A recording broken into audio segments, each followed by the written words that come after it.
ಆಸೀನರಾಗಿರ್ತಕ್ಕಂಥ ನಿಮ್ಮ ಪಾಲಿನ ನಡೆದಾಡ ರಾಯರು ಅಂದರೆ ನಮ್ಮ ಶ್ರೀಗಳು.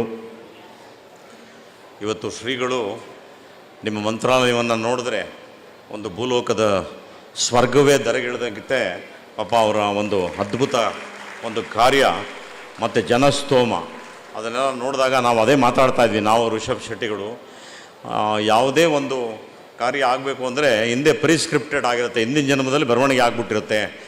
ಇಲ್ಲಿ ಬಂದು ಸುಮ್ಮನೆ ನಾವು ಆ್ಯಕ್ಟ್ ಮಾಡ್ತೀವಿ ಅನ್ನೋ ಒಂದು ಮಾತನ್ನು ನಾನು ಹೇಳ್ತಿದ್ದೆ. ಹಾಗೆ ಶ್ರೀಗಳಿಗೆ ರಾಯರೇ ಖುದ್ದಾಗಿ ಅವ್ರಿಗೆ ಹಿಂದಿನ ಜನ್ಮದಲ್ಲಿ ಅವ್ರಿಗೆ ಅಗ್ರಿಮೆಂಟ್ ಮಾಡಿ ಕಳಿಸಿದ್ದಾರೆ. ನೀವು ಹೋಗಿ ಮಂತ್ರಾಲಯವನ್ನು ವಿಶ್ವವಿಖ್ಯಾತವಾಗಿ ಎಲ್ಲರೂ ಮೆಚ್ಚುವಂಥ ಒಂದು ಕ್ಷೇತ್ರವನ್ನು ಮಾಡಿ ಅನ್ನೋ ಮಟ್ಟಕ್ಕೆ ಅವ್ರನ್ನ ಕಳಿಸಿದ್ದಾರೆ.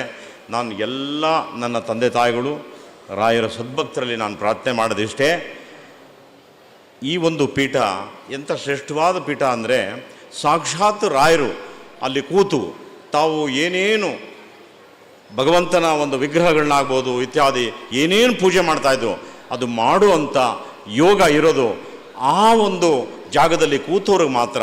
ಹಾಗಾಗಿ ಅವರು ಸಾಕ್ಷಾತ್ ರಾಯರ ಸ್ವರೂಪನೇ ಆಗೋಗ್ಬಿಡ್ತಾರೆ. ನಾನು ನಿಮ್ಮಲ್ಲಿ ವಿನಂತಿ ಮಾಡೋದು ಒಂದೇ, ನಿಮಗೆ ಏನೇ ಸಮಸ್ಯೆ ಬಂದರೂ ನಿಮಗೆ ಗುರುಗಳು ಎಲ್ಲಾದರೂ ಸಿಕ್ಬಿಟ್ರೂ ಸಾಕು, ಸುಮ್ಮನೆ ಅವ್ರ ಬಾಯಿನಲ್ಲಿ ಒಂದು ಒಳ್ಳೆ ಮಾತು ಕೇಳಿಬಿಡಿ ಸಾಕು, ನೀವೇನು ಅನ್ಕೊಂತೀರಿ ಆಗುತ್ತೆ. ನಾನು ಒಬ್ಬ ಸಾಕ್ಷಿಯಾಗಿ ಇಲ್ಲೇ ನಿಂತಿದ್ದೀನಿ. ಅವರು ಯಾವಾಗ ನನಗೆ ಅರಸಿ ಏನೇನು ಹೇಳಿದಾರೋ, ಯಾರೋ ಬರ್ತಾರೆ ಒಂದು ಮೆಟ್ಲಿಟ್ಟು ಒಂದು ಸರಿ ಹತ್ತಪ್ಪ ಮೇಲೆ ಅಂತಾರೆ, ನಾನು ಯಾರೋ ಹಿಂಗೆ ಇಟ್ಬಿಟ್ಟು ಹತ್ತಿಸ್ಬಿಟ್ರಲ್ಲ ಮೇಲೆ ಅಂತ ನೋಡ್ತೀನಿ. ಆಮೇಲೆ ನೆನಪು ಮಾಡಿಕೊಂಡ್ರೆ ಗುರುಗಳ ಆಶೀರ್ವಾದ ಇದೆಲ್ಲ. ಹಾಗಾಗಿ ಈ ಜಗತ್ತಲ್ಲಿ ಕಲಿಯುಗದಲ್ಲಿ ಕಲ್ಪತರು ಕಾಮಧೇನು ಅಂತ ಏನಾದರೂ ಇದ್ದರೆ ಅದು ರಾಯರು, ರಾಯರ ಪೀಠ, ರಾಯರ ಸರಿಸಮಾನವಾಗಿ ನಿಮ್ಮ ಮುಂದೆ ಕೂತಿರೋಂಥ ಗುರುಗಳು. ಇವತ್ತು ನಮ್ಮ ರಿಷಭ್ ಶೆಟ್ಟಿಯವರು ಬಂದಿದ್ದಾರೆ. ಅವರ ಬಗ್ಗೆ ನನಗೆ ಎಷ್ಟು ದೊಡ್ಡ ಅಗಾಧವಾದ ಒಂದು ಆನಂದ ಇದೆ ಅಂದರೆ, ನಮ್ಮ ಒಂದು ಕನ್ನಡದ ಒಂದು ಹೆಸರನ್ನು ಇಡೀ ವಿಶ್ವಕ್ಕೆ ತಲುಪಿಸಿದಂಥ ಅದ್ಭುತ ನಟ ಆತ. ಎಂತೆಂಥ ಅದ್ಭುತ ಒಂದು ಕಥೆಗಳನ್ನು ಅವರ ಶ್ರಮವನ್ನು ನೀವು ಕೇಳಬೇಕು, ಅವ್ರ ಬಾಯಿನಲ್ಲಿ ಕೇಳಬೇಕು. ಸಾಮಾನ್ಯವಾಗಿ ಮಾಡೋಕ್ಕಾಗೋದಿಲ್ಲ. ಆ ಥರ ಎಲ್ಲ ಸಿನಿಮಾಗಳು ಮಾಡಬೇಕು ಅಂದರು ಅದು ವಿಶೇಷವಾಗಿ ದೈವ ಪ್ರೇರಣೆ ಆಗಬೇಕು. ಆ ಥರ ಅದ್ಭುತವಾದಂಥ ಸಿನಿಮಾವನ್ನು ಮಾಡಿ ಕನ್ನಡದ ಸೊಗಡನ್ನು ಮೇಲೆತ್ತಿದ್ರು. ಈಗ ಅದಕ್ಕಿಂತ ದೊಡ್ಡದು ನನಗೆ ತುಂಬ ದೊಡ್ಡ ಖುಷಿಯಾಗಿದ್ದು, ನಾವು ಆಡು ಭಾಷೆಯಲ್ಲಿ ಕೇಳ್ತೀವಿ, ಹಿಂದೆ ಬರುವ ನಮ್ಮ ರಾಯರ ನೆರಳಿನಂತೆ ಹನುಮ ಅಂಥ ಹನುಮನ ಚಿತ್ರವನ್ನು ಇವತ್ತು ಕೈಗೆತ್ಕೊಂಡಿದ್ದಾರೆ. ಅದು ಅವ್ರ ಬಾಯಿನಲ್ಲಿ ಕೇಳಿದಾಗ ನನಗೆ ಇನ್ನೂ ಭಾಳ ದೊಡ್ಡ ರೋಮಾಂಚನ ಆಯಿತು. ಅವರೇ ನಿರ್ಧಾರ ಮಾಡಿ, ಇಲ್ಲ ಅದು ಹನುಮ ಎಲ್ಲಿ ಹುಟ್ಟಿದ್ದಾನೆ ಆ ಜಾಗದಲ್ಲಿ ಅದು ಆರಂಭ ಆಗಬೇಕು.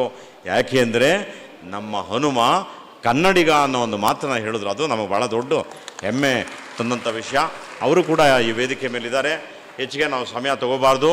ಈಗ ನಮ್ಮ ಸ್ನೇಹಿತರು ರಾಯರ ದರ್ಶನ ಅಂತ ಹೇಳಿ ಒಂದು ಭಾಳ ಅದ್ಭುತವಾದಂಥ ಒಂದು ಆಲ್ಬಮ್ ಒಂದು ತಯಾರು ಮಾಡಿದ್ದಾರೆ, ಮಾಡ್ತಾ ಇದ್ದಾರೆ. ಅನೇಕ ಮಹನೀಯರು ಅದರಲ್ಲಿ ರಾಯರ ಭಕ್ತರೆಲ್ಲ ಒಟ್ಟಿಗೆ ಸೇರಿ ಆ ಕಾರ್ಯಕ್ರಮನ ಯಶಸ್ವಿ ಮಾಡಿಕೊಡ್ತಾರೆ. ಇರಲಿ ನಿನ್ಗೈತೆ ಪೂಜೆ. ಸೊ ಹೀಗಾಗಿ ನಿಮ್ಮಲ್ಲಿ ನಾನು ಮಾತಾಡೋ ಅಷ್ಟು ದೊಡ್ಡವನಲ್ಲ, ಆದರೆ ಗುರುಗಳು ಆದೇಶ ಮಾಡಿಬಿಟ್ರು ಮಾತಾಡಿ ಇರಬೇಕು ನೀವು ಅಂತ. ನಾನು ತಪ್ಪಿಸ್ಕೊಂಡು ಒಳಗಡೆ ಹೋಗ್ಬಿಟ್ಟಿದ್ದೆ. ಇಲ್ಲ ನೀವು ಬಂದು ಮಾತಾಡಬೇಕು ಅಂತ.